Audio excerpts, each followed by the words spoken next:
Triste, louca ou má? Ser mulher e mãe é muitas vezes ser rotulada com um desses adjetivos. Em um país onde a violência contra a mulher é uma triste realidade, surge uma forma ainda mais insidiosa de agressão: o uso da criança como ferramenta de violência contra a mãe.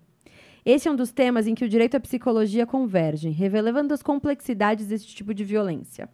Para discutir esse assunto delicado, hoje nós temos duas convidadas, mais uma advogada e mais uma psicóloga. É isso, para fazer, né? Esse quarteto. É isso.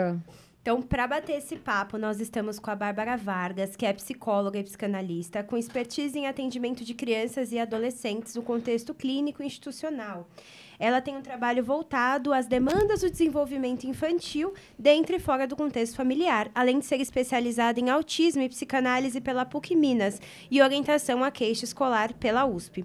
Estamos com a Gláucia, que é advogada e consultora jurídica, especialista em processo civil e direitos humanos, familiarista, feminista e defensora contra a violência doméstica, coordenadora do projeto Maria Marias e membro da ABMCJ, além da Comissão de Prerrogativas da Mulher Advogada e atuante no terceiro setor. Não, e faltou a coisa mais importante, né? E minha sócia, no caso. Faltou a coisa mais importante do currículo dela. Pois é. Sejam Então, muito bem-vindas. Sejam bem-vindas. Se você Obrigada. tá chegando aqui hoje, esse é o podcast Duas Natálias. Eu sou a Natália Marques, que sou psicóloga e psicanalista.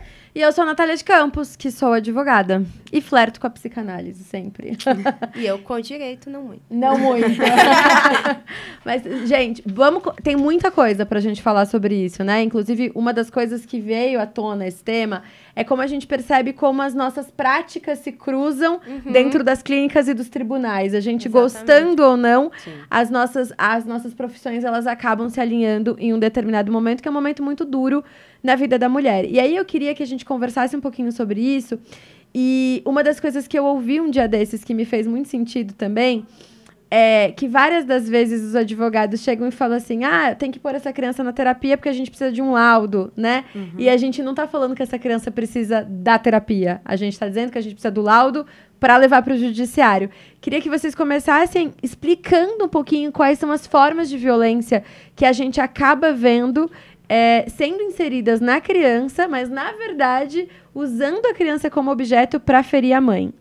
Comecem. Vamos lá. Então, Discorram eu sobre. sou um pouco tímida, então eu começo. Mas cara de pau. A gente eu conhece, acho que Cláudia. os processos judiciais, né, em especial quando tem criança envolvida, eles tendem a respingar nessa criança uma violência que às vezes nem existia nesse contexto familiar, né? Então, o que acontece? A gente cai nesse lugar de, olha, se você não ceder tal coisa, eu vou fazer tal coisa com a criança. E não é muito escancarado, não é de uma forma fácil do jeito que eu falei, né? Aceite esse acordo, senão eu vou prejudicar a criança. Ele é silencioso, ele é minucioso, ele tende a colocar a criança num lugar de perigo, né, por pessoas que a amam, por pessoas que estariam ali para protegê-la. E essa fala, né, de essa criança precisa ir para terapia para ter um laudo, ela é, ao mesmo tempo, real e problemática. Porque como que a gente pensa em proteger a criança, mas, ao mesmo tempo, estamos nesse lugar de vamos fazer uma prova, né? O que é válido, porque muitas vezes só um laudo pode atestar o que essa criança está passando. Então, como que a gente pensa, né, nesse lugar de proteger a criança sem ferir o outro? Eu acho que é um lugar bem difícil, né? Tá, vou até pegar o gancho do que a Gláucia falou. É importante a gente diferenciar do processo analítico da criança com a produção de um documento.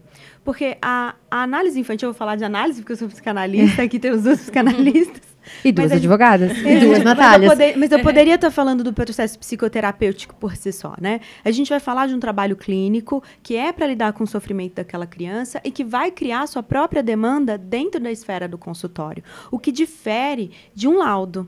Então, é preciso diferenciar quais são os profissionais que vão fazer tais trabalhos. Porque, veja, o trabalho clínico, ele vai trabalhar com uma questão, que às vezes é completamente diferente do que a necessidade processual, e o trabalho pericial, que daí é um psicólogo perito que vai fazer esse documento, ele vai ter uma outra função. Então, até por isso que eu quis diferenciar um pouco, isso não quer dizer que o psicólogo clínico não possa emitir um laudo, ele até pode, mas é importante preservar o local seguro que é fechado no acordo com a criança, que ali é o lugar onde pode brincar e falar e construir sobre tudo que é muito difícil fora dali. E às vezes estão os pais criando uma demanda e a criança fala assim, não, eu queria falar da nota ruim que eu tirei na aula, na prova, semana passada, do meu amigo que chutou minha canela. Então, a criança vai construir a própria demanda. Então, acho que diferenciar isso é muito importante para poder pensar o que é a proteção da criança, né? Senão é judicializar toda a vida cotidiana, Exato. né? Sim. E é isso que a gente tem feito, na verdade, né? Porque quando a gente está pensando em situações de violência, e eu sempre falo isso, as coisas, as demandas da vida acontecendo, elas não são um problema jurídico. Elas se tornam um problema jurídico porque várias outras esferas sociais foram negligentes com essa mãe, com essa criança, e às vezes até com esse pai, que se tornou agressor por N motivos, inclusive todo o respaldo social que ele tem para isso. Então, quando a gente pensa que a gente está judicializando tudo, é porque a sociedade está pondo na conta do direito, né? E muitas das vezes no direito das famílias e no direito penal, uma resposta para um problema que não deveria ser jurídico. Mas aí, como que a gente vai solucionar isso, né? Não sei, não tenho a resposta. É sempre colocando o Estado como interventor de situações privadas, né? E nem sempre é nesse lugar. Eu lembro agora de um caso onde a criança ela era protegida pelo pai, era protegida pela mãe, e por uma questão X eles precisavam oficializar aquela separação e aproveitaram regulamentar. E quem veio falar, não, essa criança não pode viver dessa forma, foi o Estado, por meio do Ministério Público, né? E era uma situação que todo mundo falou, uai, como assim? Já funciona desse jeito. Já funciona dessa forma, então por quê? Então, você vai vendo que sempre a criança é um alvo, né? E aí, esse é um caso muito específico, né? A vírgula da vírgula da vírgula. Porque a grande maioria é uma mulher que é violentada por meio do seu filho, né? Muitas das vezes, você visa a parte mais frágil da situação para agredir. E nem sempre essa parte consegue se sustentar numa defesa. Porque a criança é uma pessoa vulnerável. E acho que da mesma maneira que a gente sempre fala que as mulheres não são vistas como sujeito, as crianças também não. Muito aqui menos nessa sociedade que a gente vive, né? As crianças não são vistas. Achei muito legal isso que você trouxe, porque é isso, assim. A criança tá ali, é o espaço dela, né? Dentro da terapia.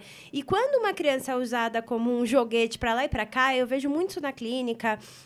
Recebo muito esses relatos, assim, de como realmente as crianças são usadas nesse processo, né? E até expostas a muitas coisas que elas não deveriam ouvir, né? Há muitas violências ali e manipuladas ali, né? Muitas vezes. Então, eu acho que, de fato, assim, a gente fala muito sobre várias pessoas, né, várias minorias que não são vistas como sujeito, a gente tem que falar. E eu vejo que muitos se esquecem, muitas mulheres estão fazendo trabalhos maravilhosos com relação a isso, de falar que as crianças também, né? Que a gente não pode propagar ódio às crianças, né? Que as crianças são sujeito, que as crianças não podem ser usadas como uma ferramenta ali. E, infelizmente, a gente vê muito isso, né? Muitos pais utilizando da criança para poder violentar essas mães, para poder manipular, né? Ou até hoje a gente ainda vê esse discurso, né? Imagino que vocês vejam muito, assim, de falar, vai, se separa que eu vou pagar R$300 de pensão. Então, você não pode se separar. Ah, você vai separar? Então, eu vou tirar a guarda das crianças de você. E a gente tem uma sociedade que as mulheres não sabem os seus direitos, né? Então, assim, quando o homem fala isso, a parcela gigantesca da população não sabe que ele não pode fazer isso, né? Que não é assim que funciona. As mulheres ficam ali enredadas, completamente presas, acreditando que se elas falarem, se elas saírem dessas relações, né? Se elas existirem ali, se elas reagirem, elas vão perder os filhos ou vão ficar em situação de miséria, né? Eu acho até importante, se vocês puderem complementar isso, porque como a Natália disse, né, muitas das pessoas ficam reféns desse discurso de você vai perder a guarda. E aí a gente sabe que perder a guarda não é uma coisa automática, uma coisa que vai amanhã alguém na sua casa vai tirar a guarda do seu filho. Queria que vocês contassem um pouco pra gente como que é a sua experiência clínica com as crianças em relação à história da guarda, né? De quero morar com minha mãe, quero morar com meu pai. E que você também explicasse um pouco que guarda não é convivência, que são assuntos diferentes. Eu acho que a gente tem que fazer algumas considerações. Então, assim, eu acho que a criança usada como um objeto de disputa também vem de uma construção histórica. Até a Constituição, criança não era sujeito, era objeto, né? A criança é vista como um sujeito de direito após a Constituição. E aí eu acho que tem um pouco desse enraizamento histórico de, né, esse objeto vai... Como assim essa criança tem vontade? Por que nós vamos ouvir uma criança? Fica quieto, né? Esse não é seu lugar. E essa coisa de, vai perder guarda.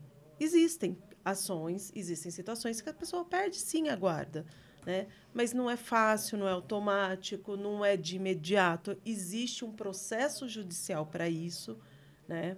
Então, algumas, assim, de uma forma muito simplista, para exemplificar, onde há situações de uma pessoa que perde a guarda, não vou falar nem de mãe nem de pai, né? A responsável por essa criança está com essa criança e vai perder a guarda. Por quê? Porque ela está negligenciando essa saúde dessa criança, né? Ela está negligenciando a educação.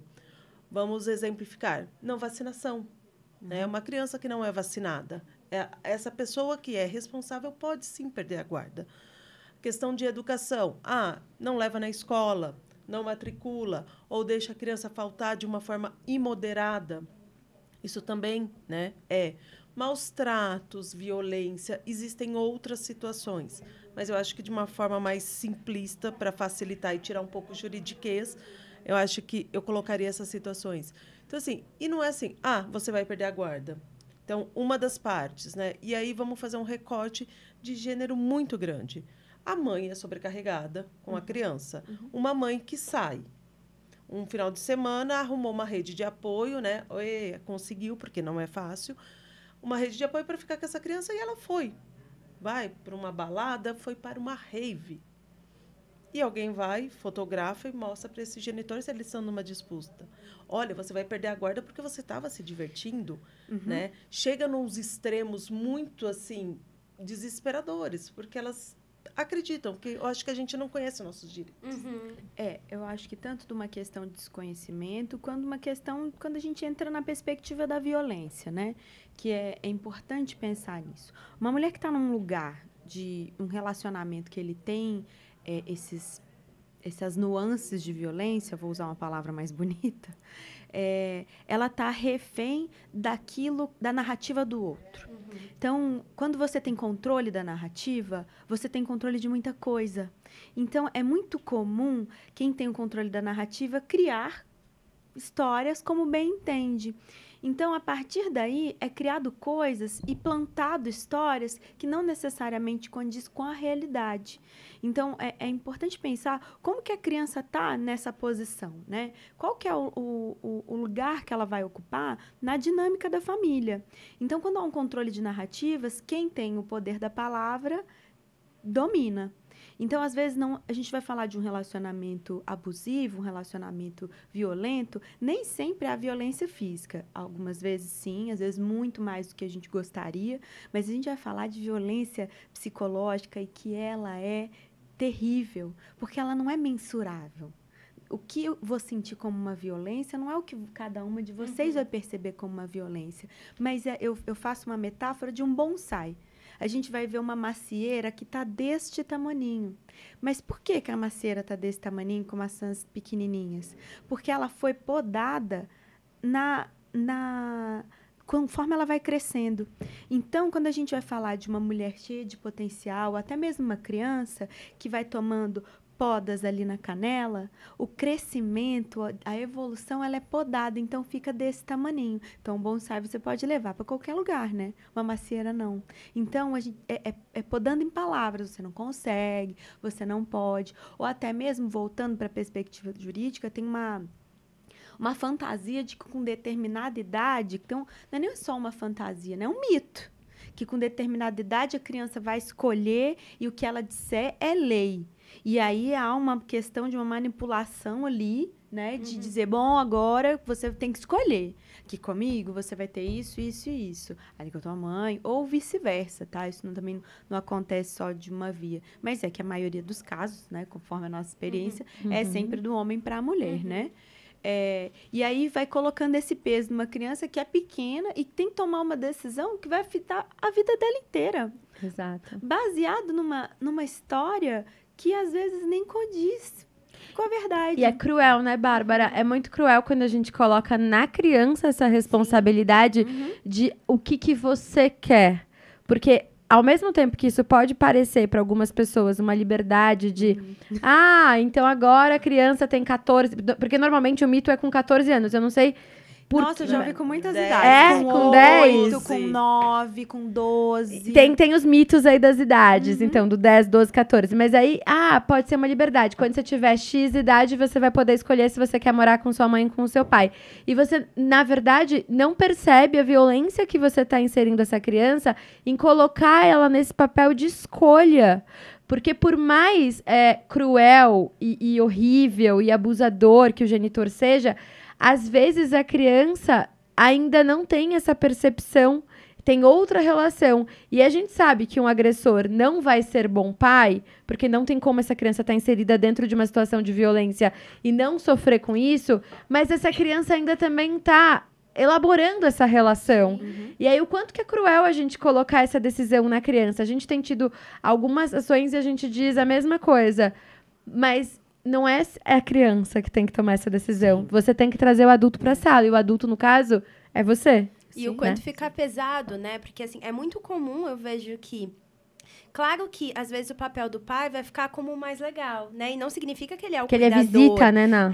Então, porque ele é visita. E mesmo, às vezes, quem mora junto, né? Quem tá convivendo, em grande parcela das vezes, assim. Porque aquela mãe, ela tá sobrecarregada de cuidado, então, ela tá resolvendo tudo, como a gente trouxe no episódio com a Bárbara Laís, né? Então, assistam.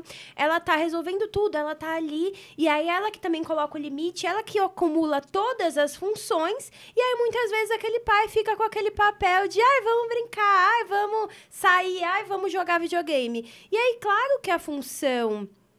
ele vai ficar com o mais legal, né? E tem esse mito, nossa, sua mãe é brava, né? A mãe é que é a brava. Sim. Tipo, O pai é que é o legalzão, assim. E o quanto eu acho que isso... também num momento como esse, pode impactar, assim, o quanto que é uma pressão gigante, né? A gente, pensar numa fase de desenvolvimento de uma criança ou mesmo de um adolescente, carregar essa carga de ter que escolher. E eu vejo que muitas vezes, e a gente percebe esses reflexos, às vezes, até na clínica com adultos, o quanto muitas vezes foi colocado implicitamente esse lugar. Você tem que escolher, você tem que escolher. E aí a pessoa fica naquele desespero. Imagina você, como criança, se sentir no lugar de ter que escolher um ou outro, né? Uma criança, ela não tem desenvolvimento, ela não devia ter que ter essa responsabilidade para ela, né? Isso deixa marcas gigantescas, porque, nossa, eu amo meu pai, eu amo minha mãe também. O que eu vou fazer aqui, né? Então, é muito cruel. E não só pela questão da escolha parental em si, mas vamos pensar em desenvolvimento humano.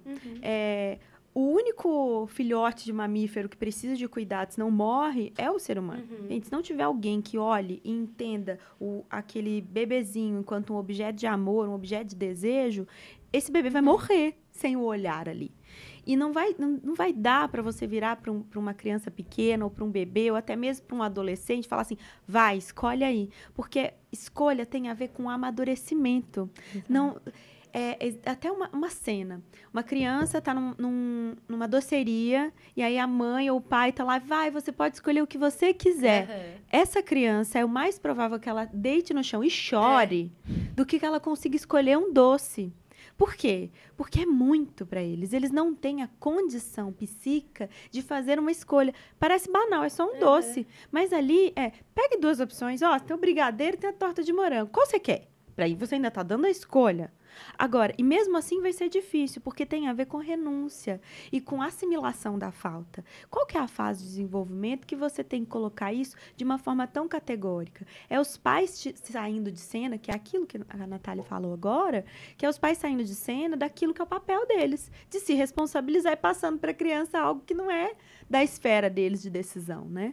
E eu acho que é importante a gente falar dessa esfera de responsabilidade de decisões compartilhadas, como a Glaucia bem trouxe a questão, né, de o que seriam motivos para a gente pensar numa perda de guarda, né, a questão da vacinação, a questão da violência. Mas é importante a gente pensar também que essas decisões, se a gente está falando de uma guarda compartilhada, não dá para a gente ausentar a responsabilidade do genitor. Então, essa mãe decidiu não vacinar essa criança. Tá, mas onde estava esse genitor? Por que ele não estava com essa carteira de vacinação? Por que ele não levou? Então, quando a gente pensar nessas decisões compartilhadas, inclusive em situações de violência, você viu uma criança, você vê que essa criança está com hematomas ou que tem alguma sinalização ali de violência.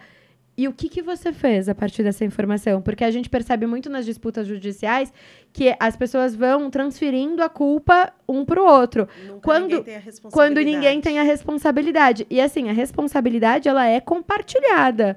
Então, a gente como advogada, vocês como psicólogo e pessoas na sociedade, é um dever social a gente prezar por essas crianças. Tá lá no ECA, né? No Estatuto da Criança e do Adolescente. É um dever social a gente olhar para essas crianças. Então, a gente discutir o direito das crianças como sujeito de direito é uma responsabilidade de todo mundo. E é fácil colocar a criança nesse objeto de disputa, né? E, às vezes, o ato onde o genitor, né? E a gente tenta não cair nesse lugar de sempre o homem contra a mulher. Mas as estatísticas mostram que a violência sempre é, né, na sua maioria, de homens contra as mulheres. Então, assim, como você consegue podar? Então, tem um caso que a mãe quer muito levar as crianças para conhecer um outro país, porque o novo relacionamento dela é com outro cidadão. E ela está tentando há anos fazer isso. Tem a morosidade judicial, tem a burocracia, e o pai não permite que se faça passaporte, não permite uma autorização de viagem, mas o pai não vê essas crianças há 6 anos e o pai mora em outro continente, né? Hoje o passaporte dessas crianças... Ele pode ir para outro país. Né? E obviamente. Detalhe, ela só descobriu durante uma audiência que ele falou, olha, eu vou falar mais baixo, porque aqui é noite. E aí todo mundo assim, aqui como onde? Aqui é noite, né? Se tá um sol. E aí ele falou, é que eu estou morando no país tal. E a genitora falou, oi? Gente. Né? Então, assim, ele já estava há 2 anos morando fora do país. E o quanto isso é violento, né? Quanto é violento você expor uma mulher ao judiciário para pedir uma autorização judicial para poder tirar um passaporte, fazer uma viagem, porque ele não quer. Sim. Não é que existe um motivo, é porque eu não quero. E você... É isso, Ele ao homem é dado o controlar. direito de não querer. A gente não quer cair nos estereótipos de gênero, mas são estatísticas, né? E contra dados, não argumentos, assim. Acho que tem esse lugar da culpa, porque, de fato, assim, né, não é à toa, como a Natália está trazendo, né, como vocês estão trazendo, que são os homens contra as mulheres e que as mulheres ficam presas ali nessa dinâmica, né, nessa ameaça. Porque a gente sabe que, a gente trouxe no outro episódio com a Bárbara Laís também, a estatística de que saiu uma pesquisa esses dias, essa semana, que 69% da população ainda acha que a responsabilidade do filho é só da mãe, né? Então, assim, se a gente vê a partir daí, a gente sabe que quem carrega a culpa, quem é a pessoa que carrega a culpa é a mãe, né? Sim. Então, às vezes, assim, o como é julgada uma mulher que se um pai fica com a guarda dos filhos, né? A carga que essa mulher carrega de culpa, a carga que essa mulher carrega social. E a coisa mais comum do mundo é a gente ver uma mãe renunciando a tudo, né? Mas como seria se um pai ficasse com a guarda? Às vezes até se existem guardas compartilhadas, assim, né? Escutando relatos que, ainda assim, as mulheres são julgadas por ter uma guarda compartilhada, né? De assim, como assim? Mas você fica uma semana sem o seu filho fazendo o quê? Mas ninguém pergunta isso pro pai. Vivendo, né? Sendo um ser humano. Fazendo o quê? Normalmente sendo lidando... um ser humano, Voltando caso, àquela coisa, né? novamente, da mulher que sai à noite, todo mundo fala, com quem ficou seu filho? E ninguém nunca pergunta para o pai com quem ficou. Né? As mulheres deveriam começar a responder. Verdade. Tem um filho. Caraca, tinha esquecido. Ainda bem que você me lembrou onde ficou essa criança.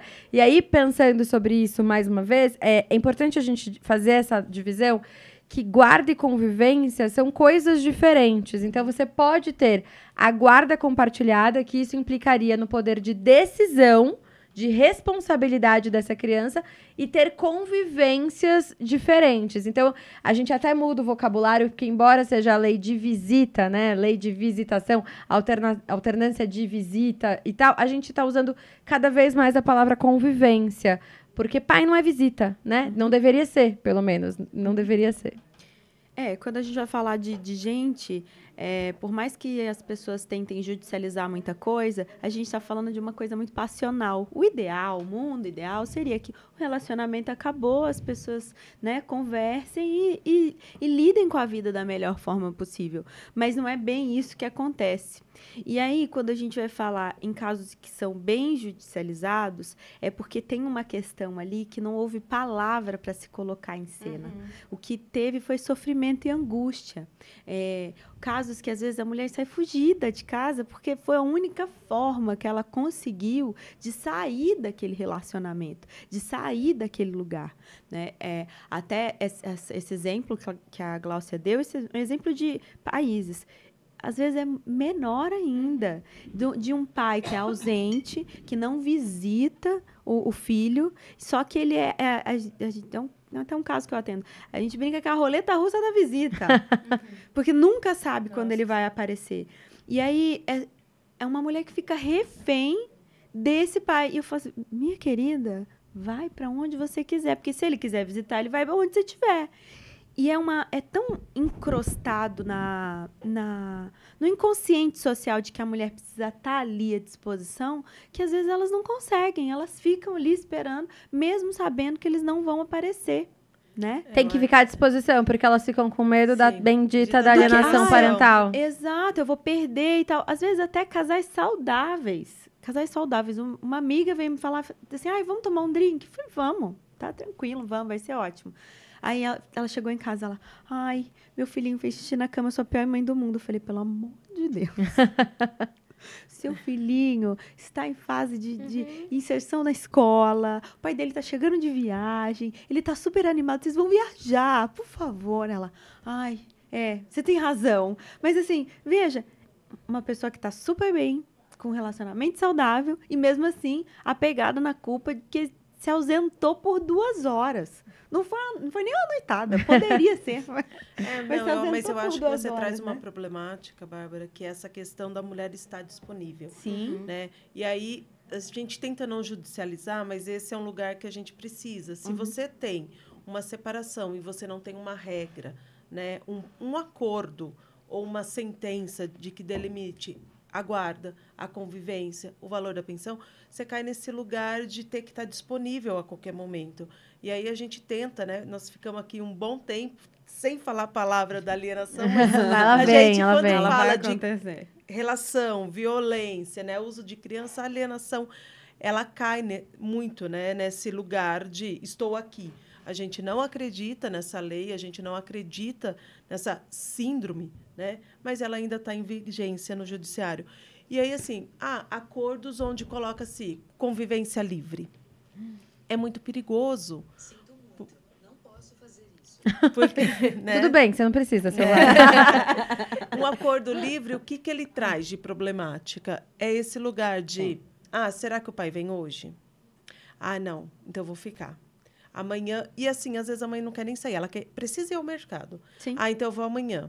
Mas e se ele vier? E a expectativa da criança, né? E a criança. E aí, assim, Nossa, o dia que ela resolve sair, por porque isso. acabou até o papel higiênico, ele chega. E aí vai. Você está me impedindo de ver meu filho. E aí pode Dá um ser que a ódio. criança culpe a mãe, assim, de tipo assim, ele veio me ver, mas foi no dia que você foi no mercado. Depende, Tá. depende. É importante a gente entender quem é essa mãe, quem é essa cuidadora e como que é falado sobre essa pessoa. A gente volta à questão da narrativa, né? Tem casos que a criança fica ali, sentadinha na porta, esperando, e essa pessoa não vem. E aí ele espera de novo até um dia que ele desiste de esperar. E aí ele vai brincar, vai fazer outra coisa, essa criança vai viver a vida, né? Assim que funciona. E aí essa pessoa aparece do nada. E é uma pessoa desconhecida. E aí a criança fica agressiva na escola, aí chuta a canela do amigo, aí briga, aí a festa do Dia dos Pais.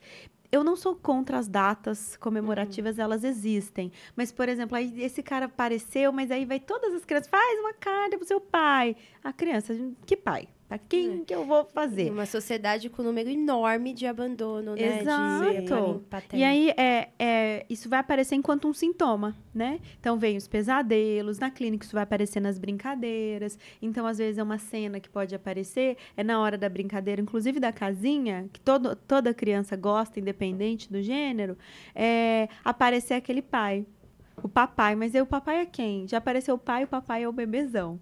Eu falei, nossa, que curioso. Que simbólico. Olha que importante. O papai é o bebezão. Eu falei, o papai é o bebezão grande. O que é um bebezão grande, né? Entende? Um adulto disfuncional. Exato. Que não assume responsabilidade, que não banca o que tem que fazer. E essa criança tem que dar conta disso. E você falou isso da festa dos pais, por isso que eu acho que cada vez mais a gente tem que discutir parentalidade, né? Que não necessariamente são um pai e uma mãe, pode ser duas mães, dois pais. E a pessoa que vai exercer a função de cuidado. E aí uma dica que eu quero deixar para todo mundo também, quem segue meu trabalho, já me ouviu falando disso milhares de vezes, faça um planejamento matrimonial. Sim. Então, assim... A gente sabe que nem todo filho, nem toda gestação vai vir de um casamento, mas se porventura você deseja se casar e você vai ter essa relação, vamos discutir parentalidade, vamos conversar sobre como seria. Ah, vai ser exatamente assim? Não, mas se a gente nunca nem falou sobre o assunto, vai ser muito difícil. Você tem uma função autônoma, uma profissão autônoma, como ficaria a sua carreira se você engravidar? Como que vai ser isso? A gente pode prever e assim, a gente quer judicializar tudo? Não, mas a gente quer tentar minimizar os danos lá na frente. E aí foi como você disse, assim, não dá pra gente saber como que vai ser, mas e se a gente conversar sobre... Eu amei o que você trouxe, de você dizer assim... Quem tem a narrativa tem o controle. E aí, dentro de um sistema patriarcal, que é o que a gente vive hoje, a narrativa, ela é dada e ela é feita por homens.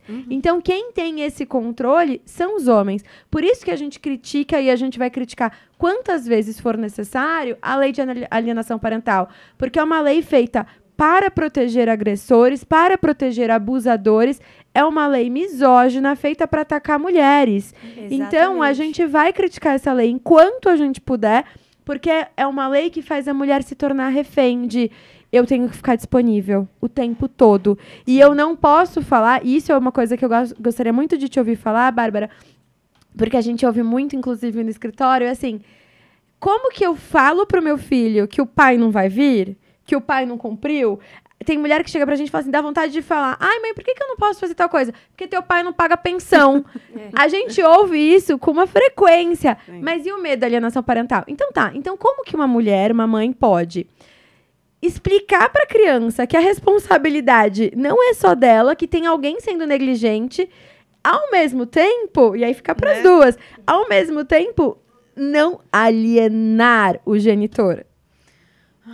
Ai, eu amo que o suspiro, ele já diz muito. Eu acho que é pensar assim, eu acho que o importante, a questão da palavra, ela não... As palavras não são jogadas ao vento. A gente está falando de cuidado, o que isso representa e como isso é falado. Eu acho que é importante essas mulheres que estão nessa situação assumirem a narrativa. Porque, veja, na maioria dos casos, elas estão tomando conta da criança. Então, tomar conta, criar uma criança tem a ver com assumir responsabilidade e ser suficientemente boa e ruim ao mesmo tempo. Então, você vai ter que dizer coisas que não são legais. Não precisa explicar, porque tem um processo que seu pai não pagou pensão. Eu acho que é importante dizer, olha, a gente se separou, o dinheiro da mamãe não deu e não vai dar para fazer, porque o dinheiro que o seu pai precisa mandar para nós, e sempre nós, né? Porque tem essa coisa que é meu dinheiro, meu pai falou que é meu. Isso, na clínica dos adolescentes, isso acontece, né? Interessante. Então, o dinheiro para nós aqui não vai dar. Tudo bem, sei que você está chateado e vai ter que lidar com isso. Que é também bancar a falta. Ninguém vai ser suficiente e completo. Então, é bancar a falta ali para aquele sujeito que vai ter que experienciar a angústia, vai ter que experienciar o desagrado, vai ter que experienciar a tristeza e ir se ajustando conforme dá, né? Eu acho que isso que você falou é importante porque as crianças, elas escutam tudo, né? Aham. E elas pegam no ambiente e as crianças fantasiam, elas criam fantasias. Então, muitas vezes, se a gente não senta e explica pra criança, ela vai criar uma fantasia muito pior e sempre porque é sobre ela. Porque no universo da criança, a gente é um universo onipotente, né? É tudo sobre ela que errou, a criança é cheia de culpa também, né? Ai, não fez, foi porque eu pensei mal, eu desejei que a minha mãe morresse, aí é por isso, é que meu pai... Tudo a bem. criança, né, ela tem essa ideia de que ela vai fantasiar e que ela vai acontecer, essa ideia onipotente, né? Então, é muito comum, assim, a gente ver que, não vou falar nada, só que a criança, ela escuta uma conversa aqui, ela escuta uma conversa ali, e ela cria a narrativa dela. Então, eu acho que é muito importante a gente, como você trouxe, né, a gente respeitar esse lugar de que eu não preciso falar a realidade nua e crua para uma criança, porque a criança, ela não sustenta a realidade nua e crua, né? Eu vou falar, nossa, então senta aqui, né? Aconteceu isso. Já ouvi assim, seu vamos pai ler é o processo isso. juntos. Exatamente. Meu Deus, não, Né? gente. Então, assim, a criança, ela não vai sustentar isso, ela não tem maturidade para isso. Mas eu posso explicar na linguagem de uma criança, né? Na linguagem que uma criança tem que ouvir. E também é muito importante que a criança saiba, ao meu ver, que esse pai falta, que esse pai erra. Isso não é alienar, gente. Falar para uma criança que o pai dela erra, que ele falta e que ele comete até violências da maneira, né, ali respeitando, não é alienação parental, né? E a gente da psicanálise e da psicologia precisa se manifestar mais sobre isso. Sim. Eu acho que, senão, também fica toda aquela carga na mãe, né? A criança vai colocar a mãe como vilã e esse pai como mocinho novamente. Eu acho que esse esconder a realidade para uma criança... Lógico que nós temos crianças de 2 a 12, né? 2 a 15... tem que trazer essa narrativa que seja adequada a essa faixa etária, mas a gente também tem que lembrar que o silenciamento é uma forma de violência. Sim. Então, essa mãe, ela está praticando uma violência nesse silenciamento, não de uma forma explícita, mas é uma coisa que lá na frente vai respaldar, porque ela foi, né, omissa com essa criança ao não contar essa realidade. Nós atendemos essa semana uma mãe que o pai esteve com a criança em janeiro, por uma semana, e no dia 1º de abril ele falou o calendário que ele vai voltar a visitar a criança.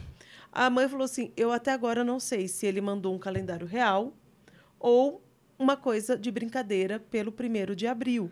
E a Isso maior é perverso. É perverso, exatamente. E sabe qual é o maior medo dela?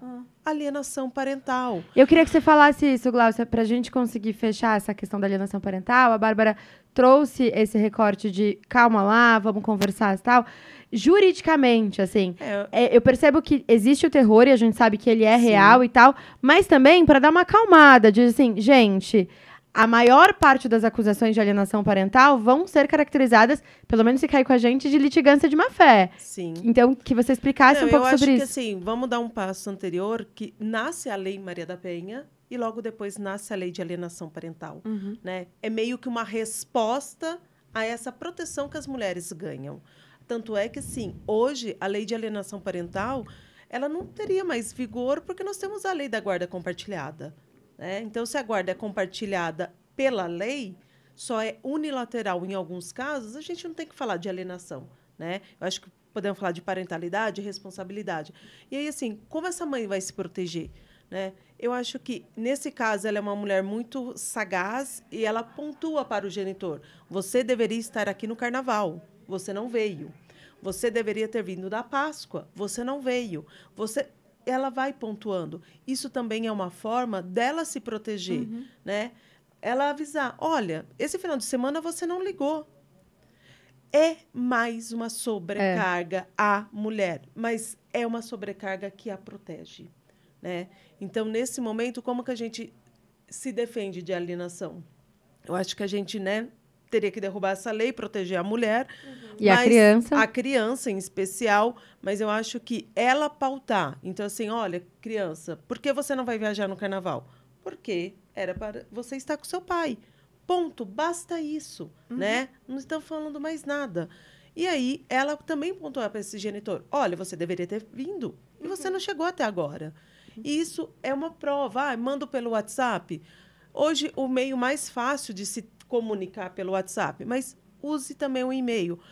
Ele me bloqueou no WhatsApp. Tudo bem. envia a mensagem. Se ele não receber, esse problema não é seu. Você tem a prova de que você o enviou. Né? Eu acho que isso é uma forma de proteção. E acho que vou deixar mais uma dica aqui, porque como é um assunto que a gente lida muito, mais uma dica de proteção é: não façam acordos genéricos. Assim, guarda e convivência da criança tem que ser muito bem estipulado. Porque se você deixa uma convivência livre e fala, vem quando você quer, na hora que der você pega, como que você vai fazer essa prova de que era o dia de convivência do genitor? O acordo livre nunca. O acordo livre nunca, gente. A gente faz planos de parentalidade, inclusive, né, com as psicólogas, usando todas as ferramentas, e aí as pessoas falam, mas a vida vai ficar muito engessada. Não, a gente fala sempre que o plano de parentalidade é uma bússola. Se você consegue conversar, dialogar e quer fazer diferente, tá tudo bem. Mas na hora que o diálogo falhar, em algum momento o diálogo vai falhar, a gente tem para onde voltar. Sim. A gente tem uma regra a cumprir. E aí, quando os adultos não conseguem ter o controle da narrativa, né, Bárbara? Eles se valem dos advogados. E aí eu gosto de falar isso sempre, advogado não é tutor de adulto também.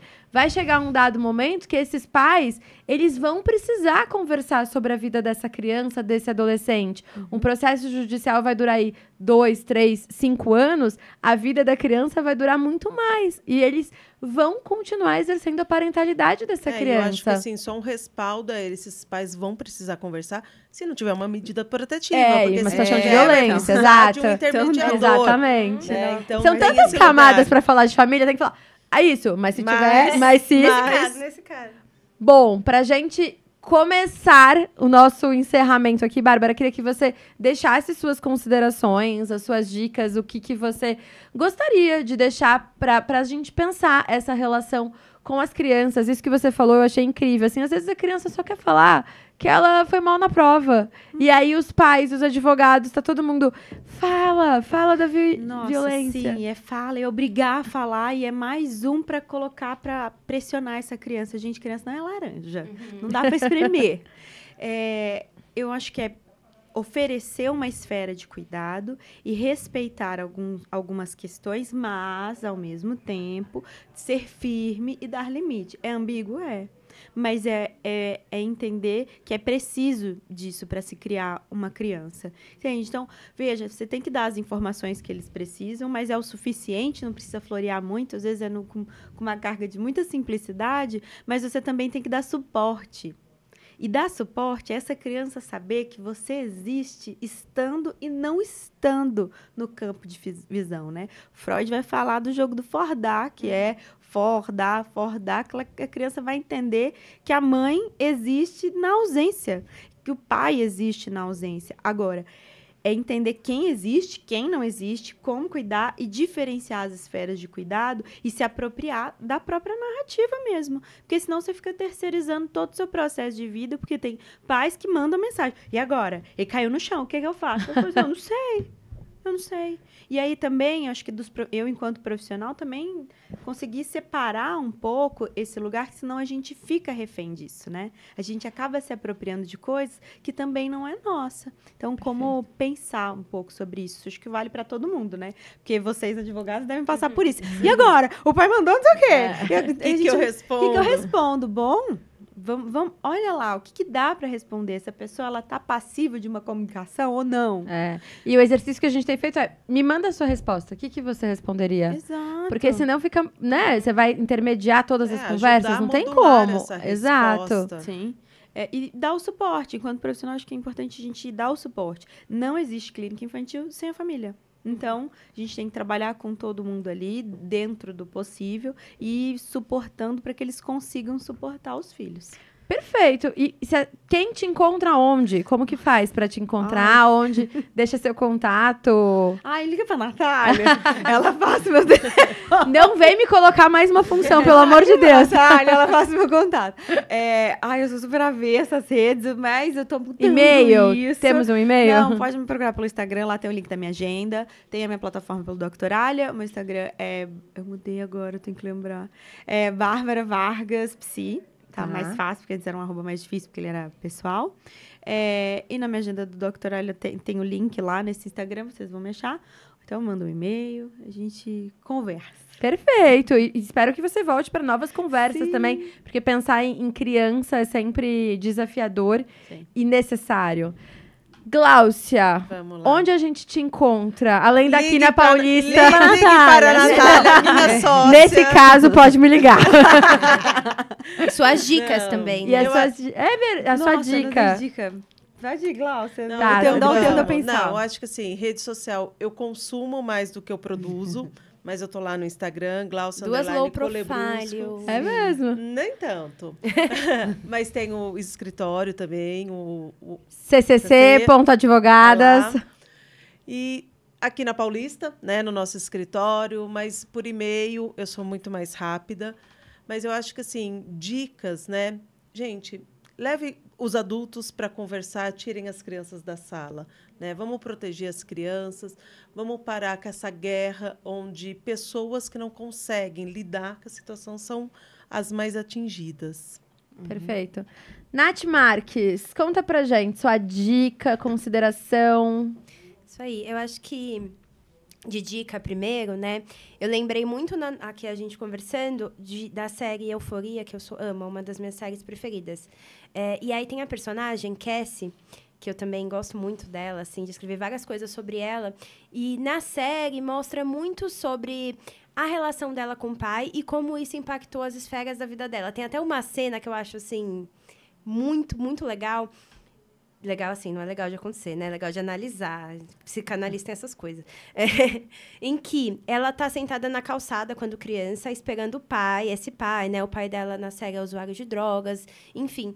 E aí ele para de vir, né? Ele não retorna, ela fica esperando ele na calçada. E aí, quando ela é adolescente, ela fica esperando na mesma calçada o namorado que não vem, né? Então, mostra muito da repetição, porque a gente falou muito aqui sobre as questões, tudo isso das consequências, mas, além de tudo, aí daria uma conversa para horas, né? Mas, além de tudo, a gente pode pensar como essa função paterna, porque ser pai não é igual a exercer função paterna, tem muitos pais que não exercem a função paterna, né? Como essa imagem, essa figura desse homem na vida, desse homem na vida dessa criança, desse pai, vai impactar os relacionamentos posteriores. As relações com o chefe, as relações com namorado, marido, que for, com amigos, todas as relações com homens que essa pessoa vai ter, né? Vão existir várias repetições, e nessa série mostra bastante algumas repetições que podem ocorrer.